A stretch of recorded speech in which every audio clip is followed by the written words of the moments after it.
त्यांनी ना फोन लावला. बँकेमध्ये ना आमचं एक जॉईंट अकाउंट होतं. आणि तिथे त्यांनी फोन लावला आणि तो म्हणाला की हॅलो नमस्कार, मी सिद्धार्थ जाधव बोलतोय आणि आजच्या नंतर माझ्याशिवाय कुठल्याही बँक अकाउंटमधनं, माझ्या बँक अकाउंटमधनं मी चेक केल्याशिवाय तुम्ही तो चेक पास नाही करायचा किंवा तुम्ही पैसे काढायला द्यायचे नाही, असं तो म्हणाला. आणि हे ना मी किचनमध्ये ऐकत होते. तर मी ना थोडी हल्ले, म्हणजे कसं होतं, साधारण 2020 पर्यंत सिद्धूचं सगळं फायनान्शियल म्हण हे सगळं मी सांभाळत होते. बरं, असं काही नव्हतं ना की त्याला न सांगता किंवा त्याला न माहिती असता त्याचे फायनान्सेसचं काय होतं, कारण घर त्याच्याच नावावर होतं, गाड्या आम्ही दोन ज्या घेतल्या होत्या त्या त्याच्या नावावर होत्या. त्यामुळे इंडिव्हिज्युअल असं माझं काही नव्हतं. फक्त माझं एक होतं ना की यार, मी ज्या मुलाबरोबर लग्न केलं आहे आई वडिलांच्या विरोधात, मला त्या माणसाला सक्सेसफुल बनवायचं आहे. सक्सेस त्याचंच आहे, पण एक असतं ना आपली पण जिद्द. त्यामुळे मी 2013ला नोकरी सोडून दिली होती स्वखुशीने. असं नाही की त्यांनी मला सांगितलेलं, कारण तोपर्यंत सिद्धू सेटल झाला होता. मला एक तो कॉन्फिडन्स आला होता की म्हणजे नोकरी, मला तोपर्यंत 2011ला माझी मोठी मुलीचा जन्म झाला होता आणि 13पर्यंत मला हा कॉन्फिडन्स होता ना की सिद्धूच्या कमवलेल्या पैशावर आपण आपला संसार चालवू शकतो. आणि तो वाढवायचा असेल तर मग मी फुल फ्लेज त्याचे डेट्स म्हण किंवा त्याचे जे काय आहे ते हेल्प करत होती, त्याच्या CA आणि त्या सगळ्यांबरोबर. हा फोन कॉल जेव्हा झाला ना तेव्हा मी थोडी डिस्टर्ब झाले. म्हणजे मला असं वाटलं आईला आपल्याला कोणीतरी बिनपगाराच्या नोकरीवरून काढून टाकलेला आहे आणि तो असं असं सांगतोय. त्याच्यानंतर त्याने अजून 2-3 कॉल्स केले आणि तो म्हणाला की नाही नाही, मला वाटतं साधारण आमचा तो हे असेल अकाउंटंट वगैरे असेल. तो म्हणाला की आजच्या नंतर माझं मी सांभाळीन डेट्स हे ते वगैरे. आणि मग त्याच्यानंतर आपण कसं गप्पा बसणार ना. मी पण म्हणलं हो ठीक आहे, मी पण आजच्या नंतर नाही सांभाळणार तुझं काही, तू तुझं बघून घे, असं ना ते हे झालं. आणि त्याच्यानंतर मी पुष्कळ रडले ह्याच्यासाठी ना की तोपर्यंत ना माझ्यासाठी संसार, म्हणजे मी तसंच त्याच ह्याच्यामध्ये माझा जन्म झाला की माझ्यासाठी ना तो एक चौकन खूप महत्त्वाचा होता की आपलं घर, संसार, मुलं. तोपर्यंत मला दुसरी मुलगी होती 2015ला. त्यामुळे ना मी अशी खूप इमोशनल झाले होते. मला असं कधीच वाटलं नव्हतं की आपल्या आयुष्यात ही फेज येऊ शकते. बरं, ही एवढी मोठी गोष्ट नाही आहे. मे बी तुम्हाला मी आज सांगताना असं वाटत असेल, तेव्हा मलाही वाटली होती.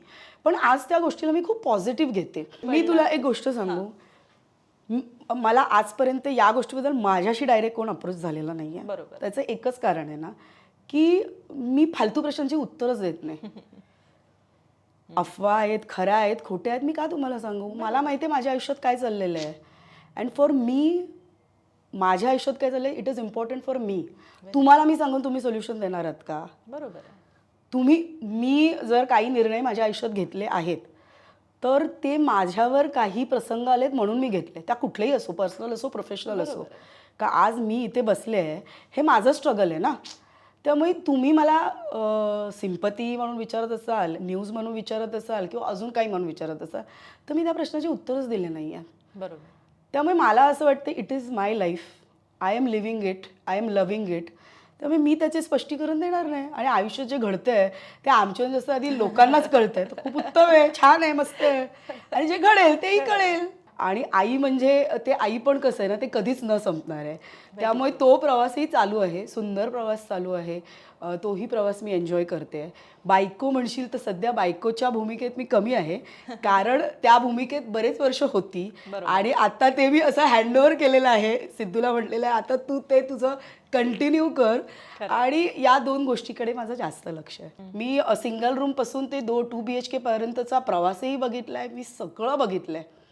पण हा जो इंडिपेंडेंट होण्याचा जो प्रवास आहे, आणि तेव्हा मला हे कळलेलं आहे ना की आयुष्यात आपण सगळी ढोंग आणू शकतो, तू पैशाचं सोंग कधीच आणू शकत नाही.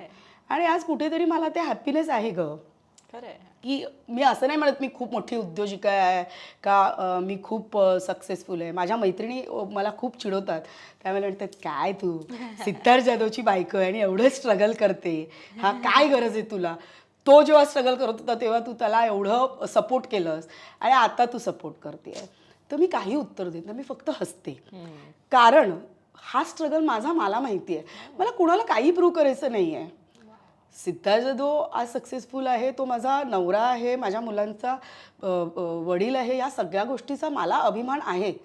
पण कुठेतरी जी मी हरवली होती त्या चौकटात तृप्ती अक्कलवार म्हणून ती ओळख माझी मला मिळाली आहे. त्यामुळे मला हा स्ट्रगलही गोड वाटतोय. आज असं नाही का, आज मीही मजा करू शकते, अरे मीही फ्लॉन्ट करू शकते, सिद्धार्थ जाधवची बायको आहे. पण सिद्धार्थ जाधवला मी तेव्हापासून ओळखते जेव्हा तो माझा मित्र होता, जेव्हा तो आणि मी दोघांनी शून्यातून आमचं विश्व उभं केलेलं आहे. तेव्हा मला त्याचं क्रेज नाही आहे. ठीक आहे, I am happy with whatever today we are, but मी जे माझी जर्नी आहे किंवा माझं जे स्ट्रगल आहे किंवा आज मी जी खुश आहे, तुला आज मी इथे दिसत असेल, माझ्या तोंडावर आय एम व्हेरी हॅपी. माझ्या हॅपीनेसला there is no definition. So that is important for me. का मी कोणाला स्पष्टीकरण द्यायला जाऊ की का मी एवढं स्ट्रगल करते आणि का नाही करत. आणि मला वाटतं प्रत्येक बाईनी ते स्वतः ठरवावं. तिला कोणालाही एक्सप्लेनेशन किंवा काहीही हे द्यायची गरज नाही आहे. तुम्हाला तुमच्या आयुष्यात जे वाटतंय ना ते करा. खरी गोष्ट. My only one line is be happy. You have to be happy, बस, दॅट्स इट. आणि प्रत्येक बाईकडे ती एक पॉझिटिव्ह किंवा ते एक हे असतं ना की तिने जर ठरवलं की बॉस मला माझ्या लाईफमध्ये हे अचीव करायचं आहे, तर ती कुठल्याही वयाला ते अचीव करू शकते. फक्त तिच्याकडे तो सेल्फ कॉन्फिडन्स पाहिजे आणि तिला हे कळलं पाहिजे की कधी आपण हा पाऊल घेतला पाहिजे आणि आयुष्यात पुढे जायला पाहिजे. मुली तर खूप हॅप्पी आहेत. आणि माझ्या या मुलींनी म्हणजे कोविडच्या वेळी त्या अगदी 7 आणि 10 वर्षाच्या होत्या. तर तेव्हापासून ते मला स्ट्रगल करताना बघते. बरं, या स्ट्रगलच्या काळात मी कधीच आई ही रिस्पॉन्सिबिलिटी नाही सोडली. मी हे पण माझ्या सखींना सांगेन की अजिबात तुम्हाला काय करायचं आहे तर बाकी मी कसं सांभाळू असं नसतं. कारण माझं एक लाईन खूप क्लिअर होती ना की मी मुलांना जन्म दिलाय, सो मला त्यांना आयुष्यात मोठं करायचं आहे. आणि सिद्धूचं असं फील्ड आहे तो नाही वेळ देऊ शकणार हे मला माहिती होतं. तर कुठेच माझं असं नव्हतं ना की नाही ही मी गोष्ट झटकून देणार आणि इथे हे करेन. नाही, मी ती गोष्ट मॅनेज केली. आणि मला अभिमानाने सांगावं असं वाटतं की माझी मोठी जी मुलगी आहे ती स्टेट्स लेवलच्या बास्केटबॉलच्या कॉम्पिटिशन्स खेळते, ती अभ्यासही करते. माझी लहान मुलगी क्रोशिये करते, कबड्डी खेळते. सो आज त्यांनाही तो अभिमान आहे की आपली आई 3 बिझनेसेस सांभाळून, म्हणजे मी स्कूटरवरून फिरते, स्कूटरवरून दादरमध्येच माझं सलोन आहे, दादरमध्येच माझं सोयराचं हे आहे, मग दादरमध्ये त्यांची शाळा आहे, ट्युशन आहे, बास्केटबॉलचे क्लासेस आहे. तर माझं दादरमध्ये हे सगळं चालू असतं. तर त्यांना हा स्ट्रगल दिसतो की आपली आई बिझनेसेस सांभाळून या गोष्टी करते. त्या गोष्टीचा त्यांना अभिमान, रिस्पेक्ट सगळा आहे. ते बघून मला काय हवं आहे अजून. So I am very happy. माझे आई वडील मला खूप हेल्प करतात. कधीतरी असं माझं काही कार्यक्रम असेल जिथे मला जावं लागत असेल तर माझे बाबा 75+ आहेत, मग ते मुलींना ड्रॉप पिक करतात किंवा आई कधीतरी येऊन राहते, ती मदत करते.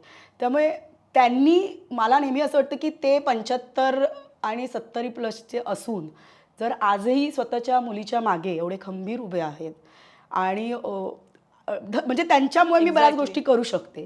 तर आज मी एक आई म्हणून, मी आज एक बिझनेस वुमन म्हणून का नाही या गोष्टी करू शकत.